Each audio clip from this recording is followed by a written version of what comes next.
Hello बच्चों, मैं हूं आपकी हिंदी टीचर अंजू मैडम और मेरे क्लास में आप सभी बच्चों का हार्दिक स्वागत है।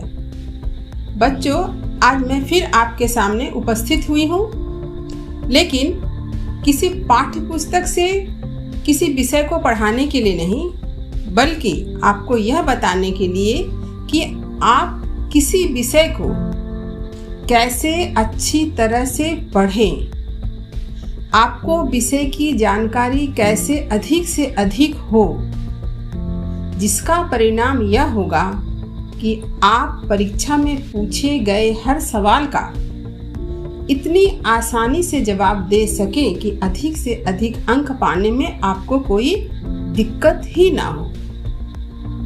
तो अब आपको समझ में आ ही गया होगा कि मैं आपको क्या बतलाने वाली हूँ। विषय की जानकारी से ही जुड़ा हुआ है परीक्षा में अधिकतम अंक पाना।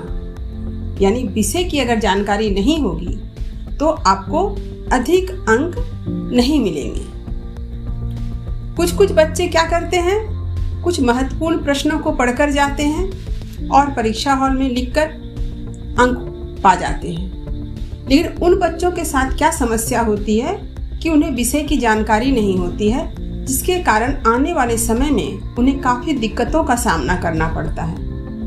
बहुत सारे कॉम्पिटिटिव एग्ज़ाम्स में हिंदी विषय से जुड़े हुए बहुत सारे प्रश्न भी पूछे जाते हैं, वहाँ पर वे पीछे रह जाते हैं या फिर से एक बार मेहनत करनी होती है कि फिर से एक बार हिंदी को पढ़ें। लेकिन यदि आप अभी से विषय को अच्छी तरह से सीखेंगे, जानेंगे, उसकी विशद जानकारी रखेंगे, तो आने वाले समय में आपको कोई दिक्कतों का सामना नहीं करना पड़ेगा और आपको यह लाभ होगा कि आप बोर्ड के एग्ज़ाम में अच्छे मार्क्स पाएंगे।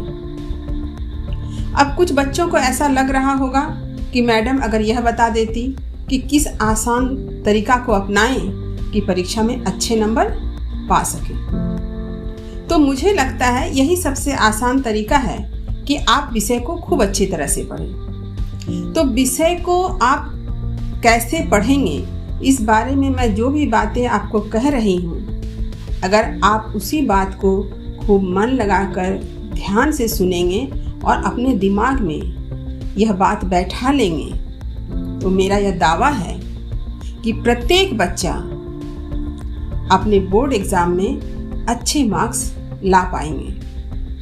किसी को भी अच्छे मार्क्स लाने में दिक्कत नहीं होगी। तो आपको करना क्या है? आपको यह करना है कि जब भी कोई कविता, कहानी, निबंध आपको पढ़ाया जाता है तो उसे आप जल्दबाजी में ना पढ़ें, धीरे धीरे पढ़ें और प्रत्येक पंक्ति को समझते हुए, उसके शब्दों के अर्थ को समझते हुए पढ़ाई करें। तो इसके लिए मैं एक चार्ट बनाकर आपके लिए लाई हूँ। आप देखिए, विषय की जानकारी। अगर आप इस तरह से किसी विषय को पढ़ते हैं तो आपका सिर्फ हिंदी ही नहीं, हिंदी के अतिरिक्त अन्य विषय, इतिहास, भूगोल, विज्ञान, जो भी विषय है, हर विषय की आपको अच्छी जानकारी होगी। तो कैसे पढ़ेंगे आप? विषय को अलग अलग अंशों या भाग में बांट कर पढ़ें। एक ही दिन बैठ गए, पूरा एक लेसन पढ़ गए, ऐसे नहीं पढ़ना है। प्रत्येक विषय से थोड़े थोड़े अंशों को उठाइए, उसे पढ़िए, समझिए। इस तरह से आप पढ़िए। देखिएगा आपको प्रत्येक विषय के प्रत्येक अंश जो होंगे, छोटे छोटे अंश आपको याद होते जाएंगे। और याद करने का तरीका क्या है कि इसके अंतर्गत प्रश्न उत्तर चर्चा, जैसे हिंदी आप पढ़ रहे हैं, हिंदी में जो पंक्ति आपने पढ़ी उसमें से प्रश्न को ढूंढें, उससे उत्तर बनाएं, शब्दों के अर्थ को समझें, उस पंक्ति में आए हुए कुछ शब्द हैं जिसका विलोम भी हो सकता है, उसे भी जानें। और व्याकरण तो संबंधित होती है पंक्तियों में, हर पंक्ति में व्याकरण है, तो वहाँ से यथासंभव आप व्याकरण का भी अध्ययन कर सकते हैं। तो इस तरह से आपका जो है अध्ययन पूरा होगा। और अन्य विषय के बारे में भी मैं यही कहूँगी कि उनको भी पढ़ते हुए प्रश्न उत्तर चर्चा को अपने विषय के अंतर्गत शामिल करें। छोटे छोटे प्रश्न बनाएं, अपने मन में ही प्रश्न बनाएं। अगर आप लिख कर बना सकते हैं तो अच्छी बात है, नहीं तो अपने मन में ही छोटे छोटे प्रश्नों को बनाएं और उसके उत्तर के साथ पढ़ें। देखिएगा एक दिन ऐसा होगा कि आपको पूरा पाठ ही याद हो जाएगा। फिर उस पाठ से संबंधित कहीं से भी कोई प्रश्न आपसे पूछा जाएगा तो आप बड़ी आसानी से उस प्रश्न का उत्तर दे सकेंगे। मैं आपको कुछ उदाहरण के द्वारा भी समझाती हूँ। देखिए, नौबत खाने में इबादत एक निबंध की श्रेणी में आता है, एक निबंध है। यहाँ पर जो प्रथम दो पंक्ति है, इस दो पंक्ति को आप पहले पढ़िए। सन 1916 से 1922 के आसपास की काशी, पंचगंगा घाट स्थित बालाजी मंदिर की ड्योढ़ी का नौबत खाना और नौबत खाने से निकलने वाली मंगल ध्वनि। अब आपने इस दो पंक्ति को पढ़ा, लेकिन आप अगर इसमें प्रश्न बनाएं तो आपके बहुत सारे प्रश्न बनते हैं जो इस प्रकार से हैं।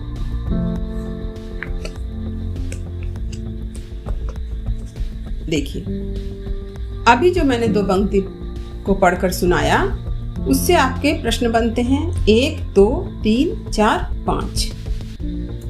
कैसे? पहला प्रश्न, वर्णित समय सीमा क्या है? तो आपको बता ही दिया है 1916 से 1922। दूसरा, निबंध में कहाँ का वर्णन आया है? काशी का वर्णन आया है। पंचगंगा घाट पर कौन सा मंदिर स्थित है? बालाजी का मंदिर। नौबत खाना किसे कहते हैं? ये शब्द के अर्थ के अंतर्गत आ गया।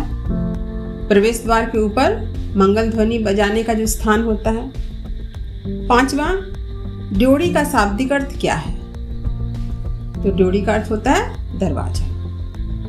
अब इसमें देखिए कारक, आप लोगों के व्याकरण के अंतर्गत आपको कारक भी पढ़ना पड़ता है। तो यहाँ पर बहुत से कारक चिन्हों का प्रयोग हुआ है जिसे आप समझ सकते हैं। जैसे मंदिर की ड्योढ़ी का दरवाजा, नौबत खाने से निकलने वाली।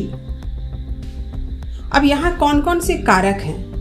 अगर आप कारक को जानते हैं तो तुरंत उस कारक का नाम बगल में लिख लीजिए।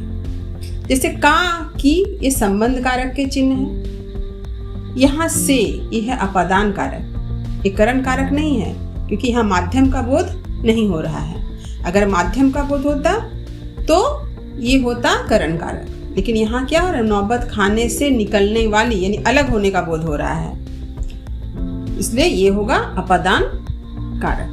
तो इस प्रकार से आप कारक चिन्हों का अध्ययन कर सकते हैं। ठीक इसी तरह से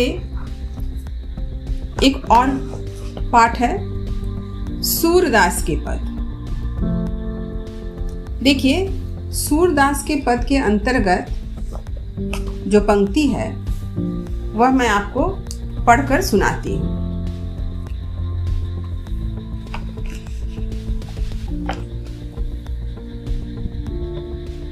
मैया मोही दाऊ बहुत खिजायो, मोसो कहत मोल को लीन्हो, तू जसुमती कब जायो। देखिए, सिर्फ दो ही पंक्ति है, लेकिन इस दो पंक्ति से कितने सारे प्रश्न बन सकते हैं जिससे आपका अर्थ और भी ज्यादा स्पष्ट हो जाएगा। तो प्रश्न है, यहाँ मैया शब्द का प्रयोग किनके लिए हुआ है? यशोदा माँ के लिए।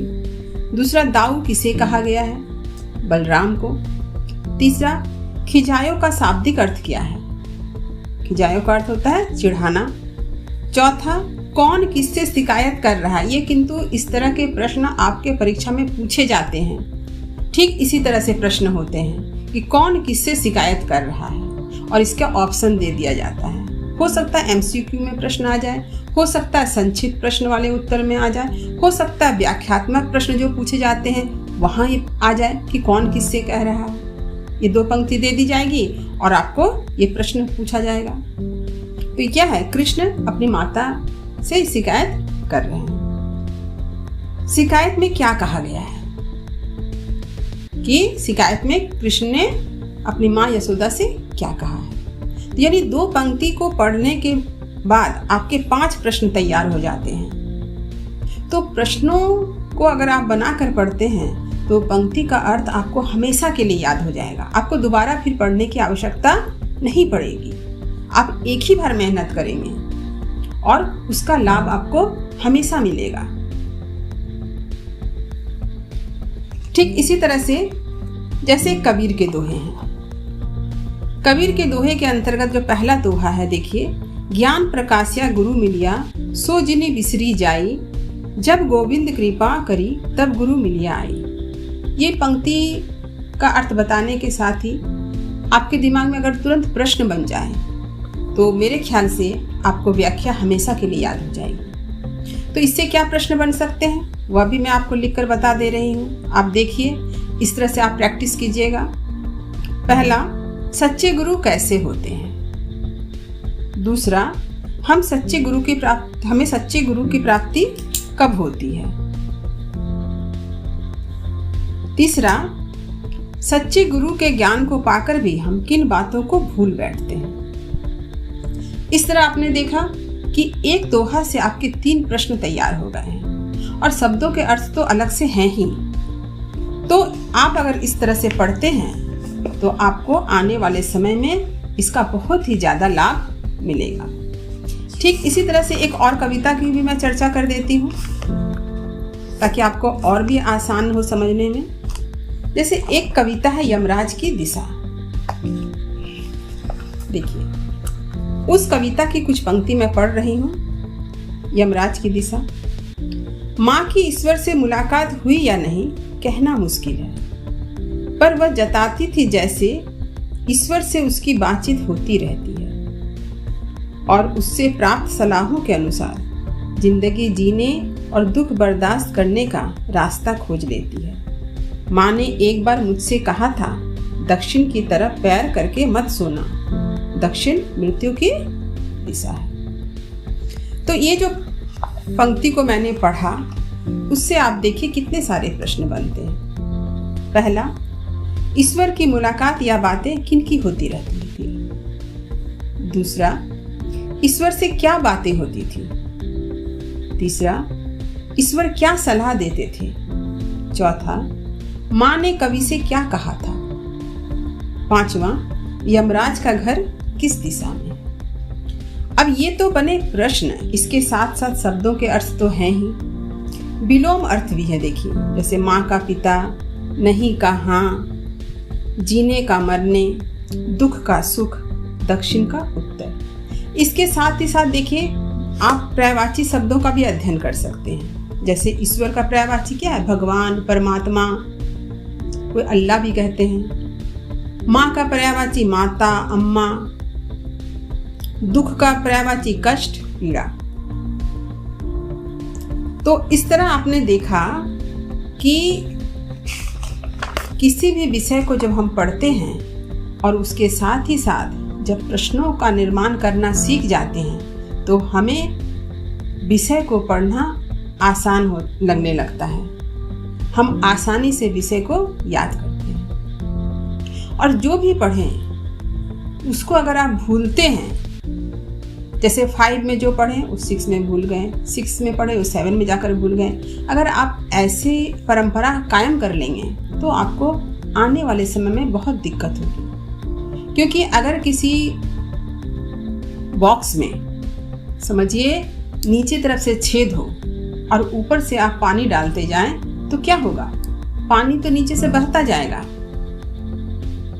और डब्बा जो है, बॉक्स जो है वो खाली का खाली ही रह जाएगा। तो ज्ञान भी ऐसे ही है।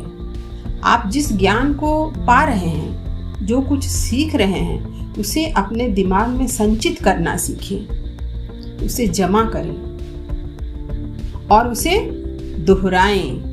क्योंकि अगर आप उसे नहीं दोहराएंगे तो आपका ज्ञान जो है कुंद पड़ जाएगा, उसकी धार जो है तेज नहीं होगी, वो कुंद हो जाएगी, उसमें जंग लग जाएगा। तो आपको सीखने के लिए क्या करना होगा, एक डब्बे जैसे, डब्बे में छेद नहीं रखना है कि आपको कोई सिखा रहा है, कोई समझा रहा है, आप सुन ले रहे हैं और फिर उसको भूलते जा रहे हैं। ऐसा नहीं करेंगे कभी भी, क्योंकि ऐसा करने से आपको ही हानि होगी। किंतु मैं चाहती हूँ कि आप अपने जीवन में खूब अच्छी तरह से पढ़े लिखे, खूब तरक्की करें और तरक्की करने के लिए आपके पास ज्ञान का होना अत्यंत आवश्यक है। विषय की जानकारी होना अत्यंत आवश्यक है। आप अच्छे नंबर पा लिए लेकिन विषय की जानकारी नहीं है तो आप इंटरव्यू देने जाएंगे तो वहां जब आपसे प्रश्न पूछा जाएगा आप जवाब नहीं दे सकेंगे। तब लोग हंसेंगे आपके ऊपर कि आपने इतने अच्छे अंक पाए लेकिन आपको विषय की जानकारी नहीं है। तो विषय के साथ अंकों का तालमेल होना चाहिए ना, कि आप विषय को भी जानते हैं। और जितना आप सीखेंगे, जितना आप जानेंगे, उतना अधिक आपके अंदर आत्मविश्वास बढ़ेगा। आप हिंदी, इंग्लिश, बांग्ला, इतिहास, भूगोल सब विषय को पढ़ते हैं। क्यों पढ़ते हैं? इतने सारे विषय को पढ़ करके, इतने सारे विषय की जानकारी जब आपको होती है तो आपके अंदर आत्मविश्वास बढ़ता है और आत्मविश्वास ही आपको आगे ले जाएगा। आपके तरक्की में क्या साथ देता है? आपका आत्मविश्वास। आप जब कहीं जाते हैं और कोई अगर कहता है कि उसे हिंदी के अतिरिक्त अन्य और 3 भाषाएं आती है और आपको सिर्फ हिंदी और बांग्ला ही आती है, तो क्या खुद में खराब लगता है ना? अपना आत्मविश्वास थोड़ा कम हो जाता है। लेकिन जब आप ये कहेंगे कि आपको उससे भी ज़्यादा भाषा की जानकारी है, इसका मतलब क्या? आपका आत्मविश्वास बढ़ गया। तो अपने आत्मविश्वास को बढ़ाना है। और अपने आत्मविश्वास को हम कैसे बढ़ाएंगे? विषय की जानकारी के द्वारा। जैसे आप हिंदी पढ़ रहे हैं कि तो हिंदी के अतिरिक्त तो और भी विषय आपको पढ़ना है, इतिहास, भूगोल, तो आप एक किताब से पढ़ते हैं। लेकिन आप एक किताब के अतिरिक्त किसी अन्य प्रकाशन का दूसरी किताब को भी पढ़कर देखें। हो सकता है आप जिस प्रकाशन के किताब को पढ़ रहे हैं उससे 2-4 अच्छी बातें दूसरे प्रकाशन के किताब में लिखी हुई है जो आपके काम आएगी। इससे क्या होगा? आपकी जानकारी बढ़ेगी। जब हम लोग स्कूल में पढ़ते थे तो हम लोग भी ऐसे ही पढ़े हैं। इतिहास की 2 किताब, इतिहास भूगोल की 3 किताब को पढ़ करके हम लोग नोट्स बनाया करते थे, ताकि नोट्स जो है उच्च कोटि का बने, अच्छा बने, ताकि एग्जामिनर जो है हमारे जब कॉपी चेकिंग होती है तो वो देखकर उनका भी मन खुश हो जाए। तो आप ऐसा उत्तर लिखें जिसमें आपका आत्मविश्वास झलकता हो और एग्जामिनर जो है आपको नंबर देने के लिए बाध्य हो जाए, वो आपके उत्तर को देखकर वाह कर उठे। ऐसा होना चाहिए उत्तर। और हमेशा जब कुछ सिखाया जाता है तो अपने आप को एक खाली गिलास बना लीजिए। खाली गिलास इसलिए कि देखिए, अगर भरा हुआ गिलास रहेगा और उसमें अगर ऊपर से पानी डाला जाए तो क्या होगा? पानी बह के निकल जाएगा।